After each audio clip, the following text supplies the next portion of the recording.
want to give you 5 things that you all need to consider. And these are not easy things. And a lot of us don't want to hear this, but we are moving into a different time. If you want to grow, be different, create things, be your best self, you need to begin to allow these things. 4 things. Allow these things, embrace these things, and harmonize these things. Number 1, stress. You need to learn how to allow stress and stop avoiding it. Because guess what? When you got big dreams, big goals, big desires, a big calling, a big purpose, or you just want to be hella successful at whatever you're taking on, the more successful you are, the more stress environments you're going to be in. But I see with a lot of people right now, and I'm not saying any of you in particular, I'm just saying overall, this is what I've noticed in the world. Everyone wants to avoid stress. And in avoiding the stress, we're not learning how to manage ourselves in stressful situations.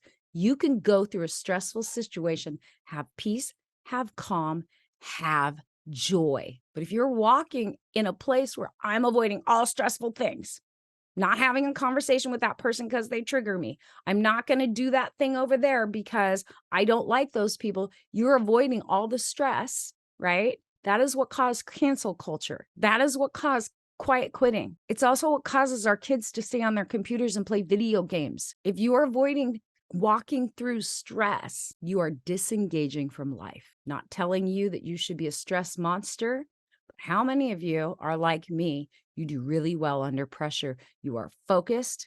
You get shit done way more than when it's just whatever, however, whatever. Like, give me a deadline, put me under pressure. I will perform. I don't mind the stress of that. That tension drives it forward, right? How many of you know people that at all costs will avoid stress? And the minute they sense any kind of tension, they're out. They go to bed. They go to bed or they just shut down. They avoid. Are those people you admire? But I was creating this whole like alter ego. Who can I pull on that I really admire and I look up to? And I went through a bunch of different people that I've read about and studied. And Ruth Bader Ginsburg is my freaking hero. I've seen the documentaries on her. You've studied her career.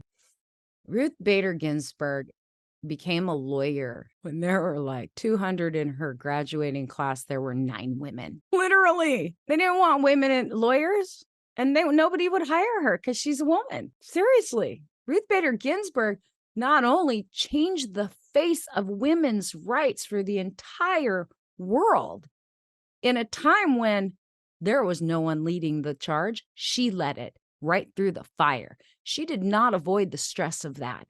She didn't stay home. It would have been easier to. Her husband was a lawyer. He told her, you don't have to do that. Just go be a clerk. No, I got this. I got this. We don't admire people that sit home and sit on the bench. We look up to the people that are like, there's the fire. I'm taking it on.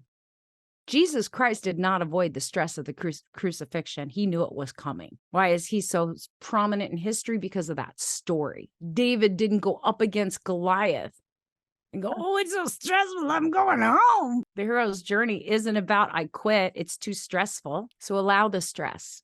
Allow it. Manage yourself through it, but don't avoid it. And then harmonize that stress to a place where you're in balance through it.